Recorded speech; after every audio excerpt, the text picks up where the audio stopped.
하나님의 말씀은 맛있습니다. 하나님의 말씀은 즐겁습니다. 하나님의 말씀은 생명과 행복을 줍니다. 500독 성경 통독 훈련 원장입니다. 여수 살리는 교회 임기환 목사가 하나님의 말씀을 봉독하고 전하는 시간입니다.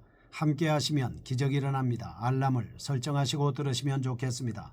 본 방송은 유튜브에서 성경 통독 임기환 검색하시고 구독하시면 계속되는 하나님의 말씀 업데이트를 통해서 은혜 받으실 수 있습니다.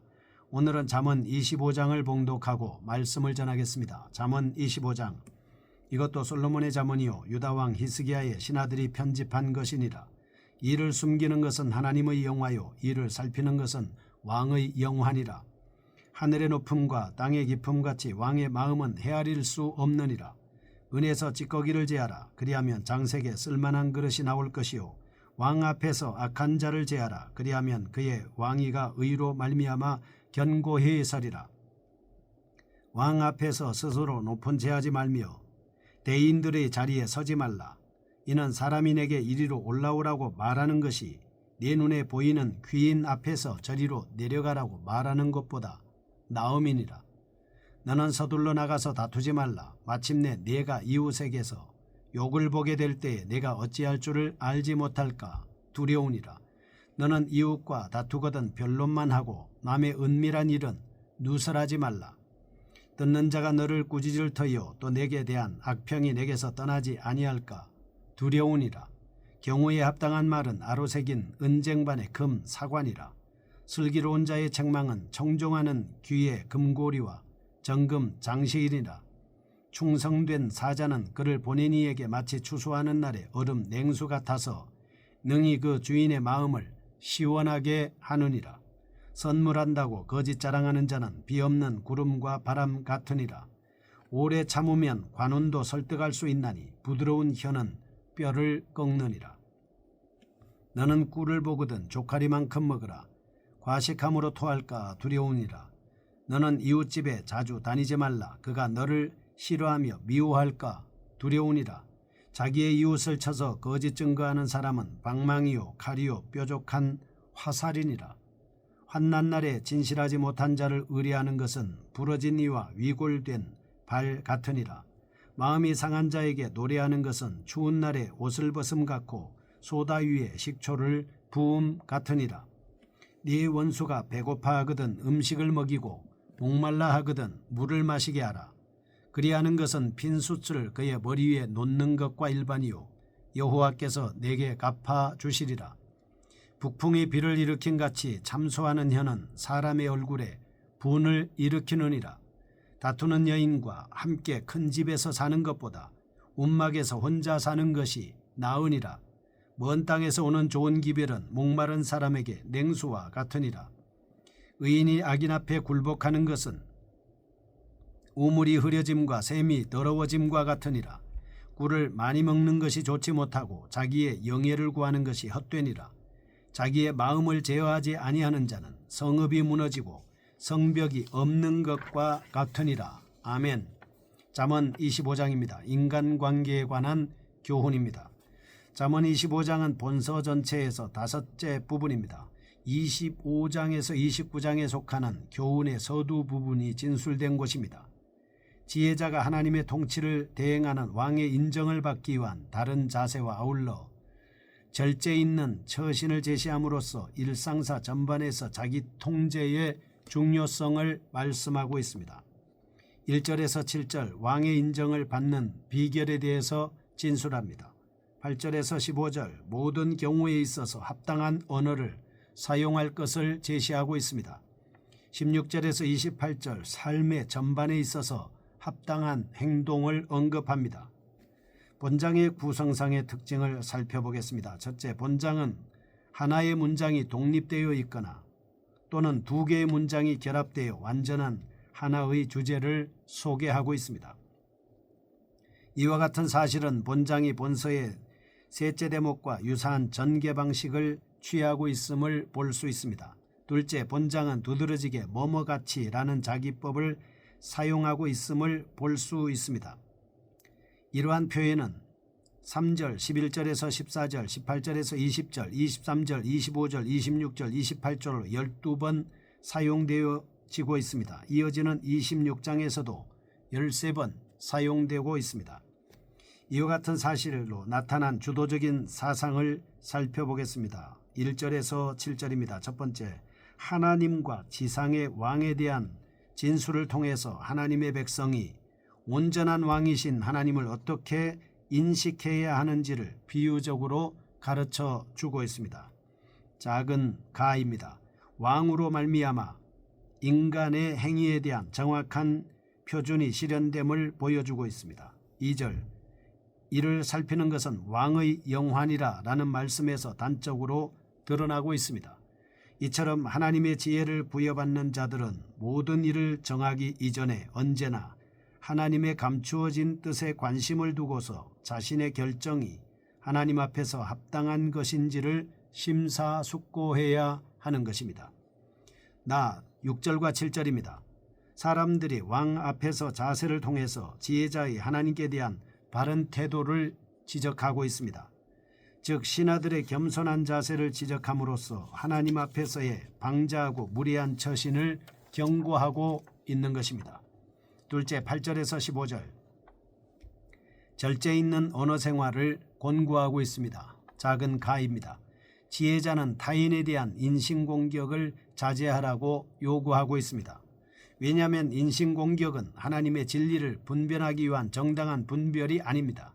비성산적인 다툼만 야기시키기 때문입니다. 작은 합당하게 충고하는 말이 좋은 열매를 맺는다고 말하고 있습니다. 11절, 은쟁반의 금사과, 12절, 금고리와 정금장식이라는 비유적인 표현을 빌려서 하나님의 의만을 간구하는 자세의 중요성을 강조하고 있습니다. 셋째, 자기 견제에 대해서 구체적인 제시를 하고 있습니다. 15장 1절, 관원과의 관계에 있어서 오래 인내해야 한다는 것입니다. 16절, 과식하지 말라. 17절, 이웃집에 다니지 말라. 18절, 이웃에 대해 거짓 증거하지 말라. 19절, 환난 때 거짓된 자를 의뢰하지 말라. 23절, 말을 삼가라. 26절, 악인의 박해 굴복하지 말라. 27절, 자기 영예를 구하지 말라. 이상과 같은 내용을 통해서 독자로 하여금 삶의 순간순간마다 하나님의 지혜로 올바른 판단을 하고 아울러 올바른 이웃관계를 유지하도록 권고하고 있습니다. 이와 같은 내용을 통해서 첫째, 4절, 하나님의 백성은 언제나 하나님의 뜻을 분별하는 데 방해가 되는 것들을 가차없이 제하여야 한다. 둘째, 27절과 28절, 하나님의 백성은 타인과의 무분별한 교제로 인하여 지혜를 상실하는 일이 없도록 주의해야 한다라고 하는 것입니다. 먼저 첫 번째 1절에서 15절 보겠습니다. 왕 앞에서 주의해야 할 사실입니다. 새로운 잠언이 시작됩니다. 지혜자로 하여금 왕 앞에서 취해야 할 바람직한 자세와 함께 적절한 언어 사용을 권고하고 있습니다. 이 사실을 나타내는 데 있어서 기자는 하나님과 왕 그리고 왕과 백성의 구도를 통해서 결국 지혜자가 하나님 앞에서 어떠한 태도를 지녀야 하는가에 대해 서술하고 있습니다. 1절에서 7절 왕의 자질과 행동을 언급합니다. 8절에서 15절 경우에 합당한 언어를 구사할 것을 진술하고 있습니다. 좀 더 자세히 살펴보겠습니다. 1절 기자 소개 및 편집 시기에 관한 진술입니다. 2절에서 7절 왕에 대한 언급들입니다. 8절 남을 고발하는 것에 대한 경고입니다. 9절과 10절 재판 시 정당한 행위에 대한 기록입니다. 11절과 12절 적절한 말을 어떻게 할 것이냐. 13절 충성된 자의 형편. 14절 조심스러운 약속에 대한 언급. 15절 오래 참음과 부드러운 말을 구분할 수 있겠습니다. 핵심적인 사상입니다. 첫째, 본단락에서 기자는 표면적으로 왕의 자질에 관해서 논하고 있는 듯하지만 실제에 있어서는 하나님의 백성이 지혜자로서 지녀야 할 성격을 제시하고 있습니다. 그러므로 우리는 본단락에서 제시하는 왕의 모습을 통하여 지혜자의 참 특성을 간접적으로 이해할 수 있습니다. 그렇다면 본단락에서 언급하는 왕의 모습은 어떤 것입니까? 2절 어떠한 사실을 접하게 되었을 때에 하나님의 지혜를 토대로 관찰하는 자세입니다. 4절 지혜자로 하여금 하나님의 공의를 실행하지 못하게끔 만드는 자들을 제거하는 것입니다. 둘째 8절에서 15절입니다. 본 단락은 지혜자의 원만한 대인관계를 지적하고 있습니다. 작은 가입니다. 다툼은 부끄러움을 당하게 하므로 조심하라. 8절 곧 사람은 성급하게 다투다가는 부끄러움을 당할 뿐이 아니라 9절과 10절 다투는 중에 타인의 비밀을 탄로시키는 잘못을 범할 수 있다 입니다. 11절과 12절 형편과 경우에 합당한 언어를 사용하라고 충고하고 있습니다. 특히 적절한 책망이 결국은 귀중한 결과를 초래함에 대해 비유적으로 묘사하고 있습니다.